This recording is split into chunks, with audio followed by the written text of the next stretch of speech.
Okay, good morning students. మనం last క్లాస్లో capacitor గురించి నేర్చుకున్నాం. కెపాసిటర్ అంటే ఏంటి సార్ అంటే ఎనర్జీని అంటే శక్తిని నిల్వ చేసుకునేటువంటి సాధనంగా మనం నేర్చుకున్నాం. శక్తిని నిల్వ చేసుకునేటువంటి సాధనంగా మనం నేర్చుకున్నాం. ఓకేనా? అంటే దాని అర్థం ఏంటి సార్ అంటే ఇక్కడ కెపాసిటర్ను ఒక శక్తి అంటే మనం ఫ్యాన్ల పైన చూసినా కానీ లేకుంటే నేను లాస్ట్ క్లాస్లో చెప్పాను. సో ఫ్యాన్ పైన చూసినా కానీ ఒక సిలిండర్ షేప్లో ఉంటుంది కదా, ఆ సిలిండర్ షేప్లో ఉన్నదని మనం ఏం పిలుస్తాం సార్ అంటే కండెన్సర్ అని పిలుస్తాం, లేకుంటే కెపాసిటర్ అని పిలుస్తాం. ఈ కెపాసిటర్ను ఎందుకు ఉపయోగిస్తాం సార్ అంటే శక్తిని స్టోర్ చేసుకుంటుంది, శక్తిని నిల్వ చేసుకున్నటువంటి ఒక సాధనం. ఓకేనా? అలాగే ఇక్కడ కెపాసిటర్ను ఏ విధంగా చూపిస్తాం, మనం దాని యొక్క సంకేతాన్ని ఏ విధంగా చూపిస్తాం? సో ఈ విధంగా చూపెడతాము కెపాసిటర్. ఓకే, కెపాసిటర్ యొక్క మొదటి పలకంట దీన్ని రెండవ పలక పిలుస్తాం. ఒకటి ధనాత్మకం, ఒకటి రుణాత్మకంగా పిలుస్తాం. ఓకేనా? సో కెపాసిటర్ యొక్క కెపాసిటెన్స్ సూత్రం రాబట్టాం. C = Q/V గా రాబట్టాం. C = Q/V గా రాబట్టాం లాస్ట్ క్లాస్లో. C = Q/V. Good it. అలాగే సో కెపాసిటర్ను మనం శ్రేణి సంధానంలో కలిపినప్పుడు దాని యొక్క ఫలిత కెపాసిటెన్సీ ఏ విధంగా వస్తుంది అనేది మనం లాస్ట్ క్లాస్లో చర్చించుకున్నాం. ఎంత వచ్చింది sir? 1/C = 1/C1 + 1/C2 + 1/C3 etcetera మనం తీసుకోవడం జరిగింది. ఎక్కడ శ్రేణి సంధానంలో కెపాసిటర్ను కలిపినట్లయితే దాని యొక్క ఫలితం ఏమొస్తుంది? 1/C = 1/C1 + 1/C2 + 1/C3 etcetera రావడం జరుగుతుంది. ఓకేనా? అలాగే మనం సమాంతరం కలిపామనుకుందాం. ఓకేనా? సమాంతరం కలిపితే ఏ విధంగా ఉంటుందో మనం లాస్ట్లో చూసాం. మళ్ళీ ఒకసారి చూద్దాం.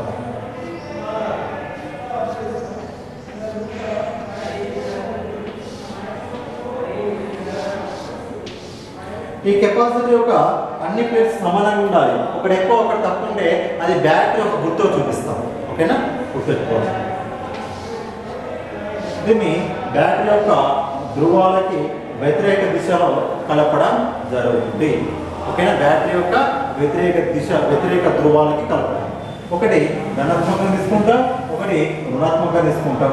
దాని యొక్క పొటెన్షియల్ భేదం ఎంత సార్ అంటే V. 10 volts ఉన్న బ్యాటరీ కలిపామా, 5 volts ఉన్న బ్యాటరీ కలిపామా మన ఇష్టం. ఇక్కడ కెపాసిటర్ యొక్క కెపాసిటెన్స్ ఎంత సార్ అంటే C1 తీసుకుంటాం. అలాగే ఇక్కడ కెపాసిటర్ యొక్క కెపాసిటెన్స్ ఎంత సార్ అంటే C2 తీసుకుంటాం. అలాగే ఇక్కడ కెపాసిటర్ యొక్క కెపాసిటెన్స్ అంటే C3 తీసుకుంటాం. ఓకేనా? వీటికి వచ్చేటువంటి ఆవేశం అనేది 3 రకాలుగా విడిపోతుంది. Q1, Q2, Q3గా 3 రకాలుగా విడిపోతుంది ఒక బిందువు వద్ద. ఓకేనా? ఇక్కడ దీన్ని ధనాత్మక పలకగా, దీన్ని రుణాత్మక పలకగా, ధనాత్మకంగా రుణాత్మకంగా, ధనాత్మకంగా రుణాత్మకంగా ఈ పలకలను తీసుకుంటాం. అంటే మనం సమాంతర సంధానంలో కెపాసిటర్ను కలిపేటువంటి విధానం ఇక్కడ అబ్జర్వ్ చేసినట్లయితే, పరిశీలించినట్లయితే ఇక్కడ మనం C1 first capacitor, C2 second capacitor, C3 అనేటువంటి మూడో కెపాసిటర్. ఈ 3 కెపాసిటర్ల యొక్క మొదటి పలకలను 3 కెపాసిటర్ల యొక్క మొదటి పలకలను ఒక బిందువు కలుపుతున్నాను. అదేవిధంగా ఈ 3 కెపాసిటర్ల యొక్క రెండవ పలకల్ని ఒక బిందువు వద్ద కలుపుతున్నాను. ఓకేనా? ఈ 2 బిందువులను తీసుకొచ్చేసి బ్యాటరీ యొక్క ఆపోజిట్గా వ్యతిరేకంగా ధ్రువాలకి కలుపుతున్నాను. బ్యాటరీ యొక్క వ్యతిరేక దిశలో 2 ధ్రువాలకి కలుపుతున్నాను. సో ఈ విధంగా కలిపినటువంటి సంధానాన్ని సమాంతర సంధానం అని పిలుస్తాం. సమాంతర సంధానం. ఓకే, శ్రేణి సంధానం కంప్లీట్ అయిపోయింది. ఇప్పుడు మనం నేర్చుకుంటున్నాం సమాంతర సంధానం గురించి నేర్చుకుంటున్నాం. సమాంతర సంధానంలో ప్రతి కెపాసిటర్ యొక్క మొదటి పలకను ఒక టెర్మినల్ ఒక బిందువు వద్ద కలుపుతున్నాం. అదేవిధంగా రెండవ పలకని ఒక బిందువు వద్ద కలుపుతున్నాం. ఈ రెండు బిందువులని బ్యాటరీకి కలుపుతున్నాము. అయితే ఈ సమాంతర సంధానంలో మనం ఈ బ్యాటరీ నుంచి తీసుకున్నటువంటి మొత్తం ఆవేశం అనేది ఈ బిందువు వద్ద 3 రకాలుగా విడిపోతుంది. ఒకటి Q1, Q2, Q3 మొత్తం ఆవేశం అనేది విడిపోతుంది. ఓకేనా? కానీ ప్రతి కెపాసిటర్ యొక్క పొటెన్షియల్ భేదం అనేది సమానంగా ఉంటుంది సమాంతర సంధానంలో. ఓకేనా? అంటే సమాంతర సంధానంలో పొటెన్షియల్ భేదం అనేది సమానంగా ఉంటుంది ఫస్ట్ కండిషన్. కానీ ఆవేశం అనేది వేరుగా వితరణ చెంది ఉంటుంది. ఓకేనా? ఎందుకు సార్? దాని యొక్క కెపాసిటెన్స్ వేరు కాబట్టి ప్రతి దానికి వెళ్ళేటువంటి ఆవేశం అనేది వేరుగా ఉంటుంది. గుర్తుపెట్టుకోవాలి. కానీ పొటెన్షియల్ భేదం మాత్రం అన్నిటికీ ఒకే విధంగా ఉంటుంది సమాంతర సంధానంలో.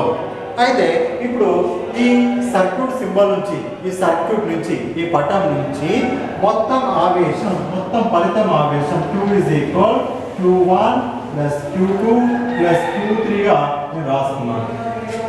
కానీ కెపాసిటర్ సూత్రం ఏంటిది? V = Q/C, but Q = V × C. ఓకేనా? బట్ Q1 ఏం రాసుకోవచ్చు మనం? V1 × C, but V is a constant, C1 రాసుకుంటాం. Q2 రాసుకోవచ్చు, V × C3 రాసుకోవచ్చు. అలాగే Q3 రాసుకోవచ్చు, V × C3 గా రాసుకుంటున్నాం. ఓకేనా? అప్పుడు ఈ 3 సమీకరణం మనం తీసుకెళ్ళేసి ఈ సూత్రంలో సబ్స్టిట్యూట్ చేసినట్టయితే సో Q/, అంటే VC VC1 VC2 VC3 గా రాసుకుంటున్నాం. ఓకేనా? సో Vని కాంబినేషన్ అనుకున్నాం. C1 + C2 + C3 గా రాసుకున్నాం. VR cancel. ఓకేనా? రిమైనింగ్ సమీకరణం C1 + C2 + C3 గా రాసుకోవడం జరిగింది.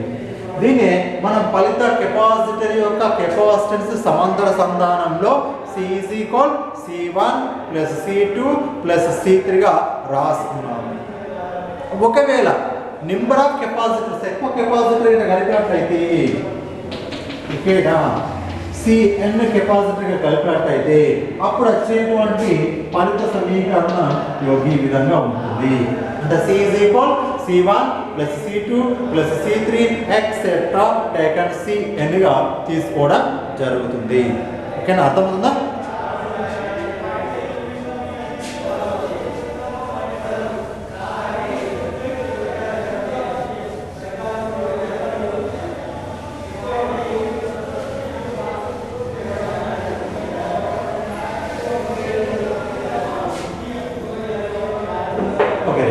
సో మనం ఇంకొక టాపిక్ గురించి కూడా నేర్చుకుంటాం ఈరోజు.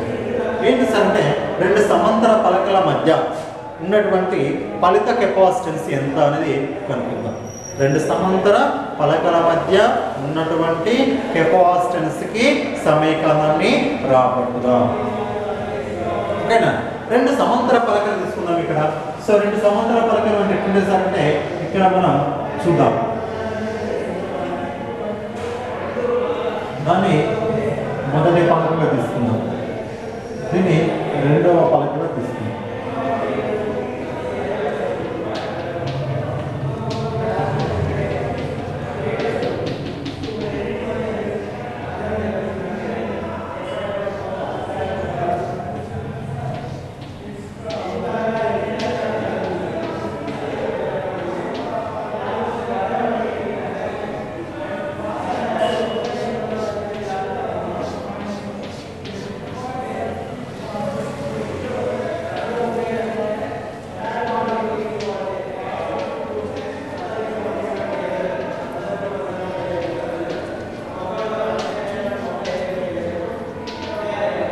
ఓకే, అయితే ఇక్కడ మనం రెండు పలకలు తీసుకున్నాం.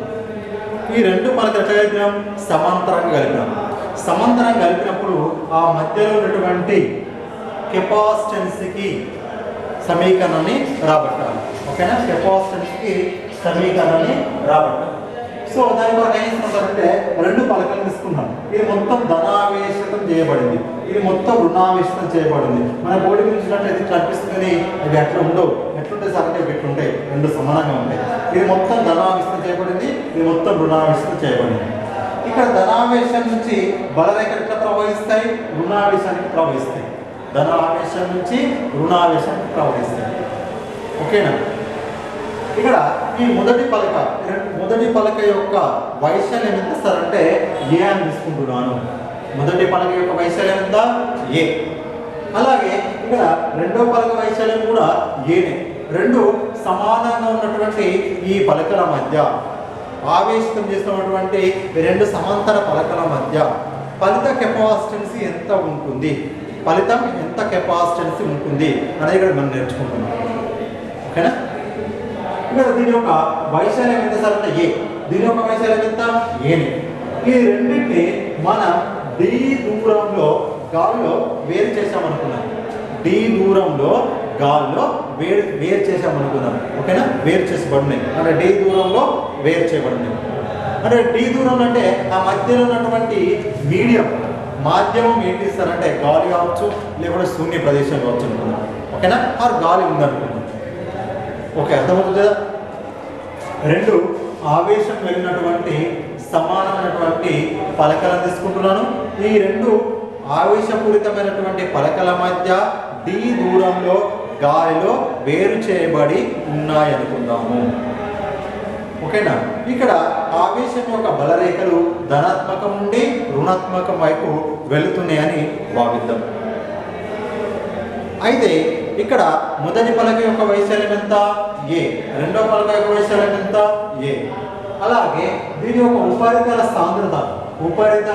సాంద్రత sigma is equal to Q by ఏగా రాసుకుంటున్నాను. క్యూ బై ఏ, దాన్ని ఏమంటారు? సాంద్రత అని పిలుస్తాం. ఉపరితల ఆవేశ సాంద్రత అని పిలుస్తాం. ఉపరితలం పైన ఆవేశం చేయబడింది, దాని యొక్క సాంద్రత ఎంత సార్ అంటే sigma is equal Q by ఏగా రాస్తాము. క్యూ అంటే ఏంటి సార్? ఆవేశం. ఏ అంటే ఏంటి సార్? వైశాల్యం. అంటే ఏ అనేటువంటి వైశాల్యంలో ఆవేశితం చెంది ఉన్నటువంటి ఆవేశాన్ని మనం ఏం రాస్తాం సార్ అంటే సాంద్రత రూపంలో రాస్తాం. ఓకేనా? ఇక్కడ ఇది ఒక షీట్ లాగా ఒక ఉపరితలంగా ఉంది కాబట్టి, ఉపరితలం ఉన్నటువంటిది కాబట్టి దాన్ని తీసుకుంటాం సార్ అంటే దాని యొక్క సాంద్రతని సిగ్మా రూపంలో రాస్తాం. ఓకేనా? అందుకే ఉపరితల ఆవేశ సాంద్రత. ఉపరితలం అంటే ఇది, దానిపైన ఆవేశం, దాని యొక్క సాంద్రత అంటే ఏంటి సార్? దాని వైశాల్యంలో ఎంతైతే ఆవేశం ఉంటుందో, దాని సాంద్రత రూపంలో మనం రాయడం జరుగుతుంది. సో సాంద్రత sigma is equal to Q by ఏగా రాస్తాం. మొదటి పలక పైన ఉన్నటువంటి ఆవేశం ఎంత? Plus sigma is equal Q by A. అలాగే దీనిపైన ఎంత ఉంటుంది? Minus sigma is equal to Q by ఏగా రాస్తాం. ఓకేనా? అలాగే ఇప్పుడు ఈ రెండు పలకల మధ్య ఉన్నటువంటి ఓకేనా ఈ రెండు పలకల మధ్య ఉన్నటువంటి ఏంటి సార్ అంటే మనం ఇక్కడ తీసుకున్నటువంటిది ఆ రెండు అంటే ఈ రెండు యొక్క పలకల మధ్య ఇన్నర్ సైడ్ అంటే లోపల ఉన్నటువంటి విద్యుత్ క్షేత్ర తీవ్రత ఈజ్ ఈక్వల్ టు ఏం రాస్తాం సార్ అంటే సిగ్మా బై ఎప్స్ నాట్ గా రాసుకుంటాము. Sigma by eps naught. ఎందుకు సార్ అంటే ఆల్రెడీ మనం 4th చాప్టర్లో స్టడీ చేస్తాం. ఒక ప్లేన్ ఉపరితలంగా ఉన్నటువంటి ఒక తలం వల్ల వచ్చేటువంటి విద్యుత్ క్షేత్ర తీవ్రత ఎందుకు సార్ అంటే సిగ్మా బై ఎప్స్ నాట్ గా తీసుకుందాం. ఇది కూడా ఎట్లా సార్ అంటే ఇది కూడా ఒక ఉపరితలంగా ఉన్నటువంటి ప్లేట్ కాబట్టి దానికి ఏముంటుందో దీని కూడా గదే ఉంటుంది తీసుకుంటున్నాను. అంటే మొదటి ప్లేట్ వల్ల వచ్చేటువంటి విద్యుత్ క్షేత్ర తీవ్రత ఎంత ఉంటుంది sir? Sigma by eps not. అలాగే ఇక్కడ రెండో పలక వల్ల వచ్చేటువంటి విద్యుత్ క్షేత్ర తీవ్రత ఎంత ఉంటుంది? సిగ్మా బై ఎప్స్ నాట్ ఉంటుంది. సో ఇన్సైడ్ ఇదంతా లోపల ఓకేనా. So sigma by eps naught, sigma by eps naught, so 2 sigma by 2 eps naught, sigma sigma cancel, so 2 cancel, sigma by eps naught మిగులుతుంది.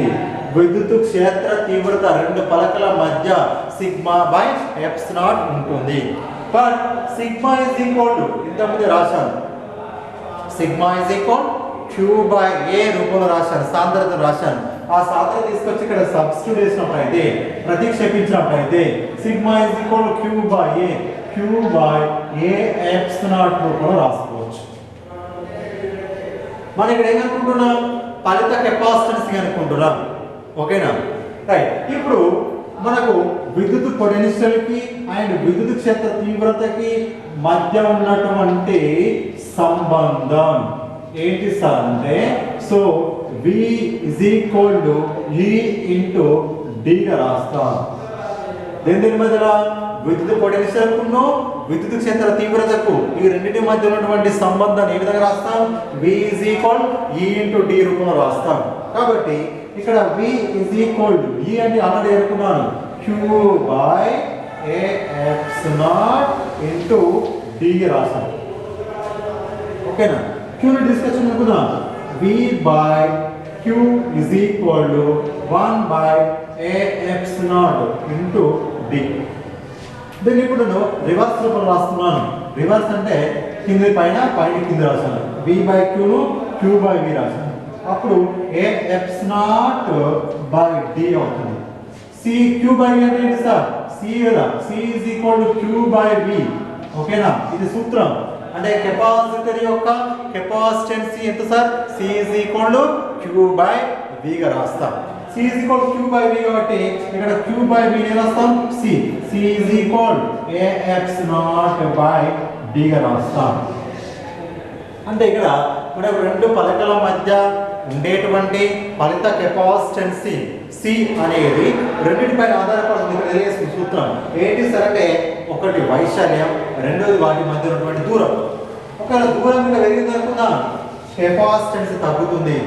వైశాల్యం మీద పెరిగింది అనుకుందాం, కెపాసిటెన్సీ పెరుగుతుంది. గుర్తుపెట్టుకోవాలి. అంటే రెండు పలకల మధ్య ఉన్నటువంటి దూరం పైన ఉన్నాను, ఆ పలక యొక్క వైశాల్యం పైన దాని యొక్క కెపాసిటెన్సీ ఆధారపడి ఉంటుందని ఈ సూత్రం తెలియజేస్తుంది. C is equal A eps not by D. Eps not అనేది పెర్మిబిలిటీ, ఇక్కడ తీసుకున్నటువంటి మీడియం పైన ఆధారపడి ఉంటుంది, మాధ్యమం పైన ఆధారపడి ఉంటుంది. ఓకేనా, గుడ్. సో మన ఫర్దర్ క్లాస్లో ఒక కెపాసిటర్లో ఎంత ఎనర్జీ స్టోర్ అవుతుంది, స్టోర్ అయినటువంటి అంటే నిల్వ ఉండేటువంటి శక్తికి సమీకరణ రాబట్టాలి.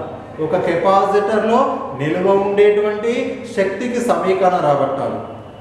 ఒకసారి ఫస్ట్ సందర్భంలో ఆ కెపాసిటర్ యొక్క ఒక బ్యాటరీ నడుపుతున్నాను, అప్పుడు దాని యొక్క కెపాసిటెన్స్ ఏమవుతుంది. ఇంకొకసారి ఆ బ్యాటరీని డిస్కనెక్ట్ చేస్తున్నాను, తీసేస్తున్నాను సర్క్యూట్ నుంచి, అప్పుడు దాని యొక్క కెపాసిటెన్సీ ఏమవుతుంది అనేది మన నెక్స్ట్ క్లాస్లో డిస్కస్ చేసుకుందాం. ఓకేనా, ఓకే, థ్యాంక్ యూ స్టూడెంట్స్.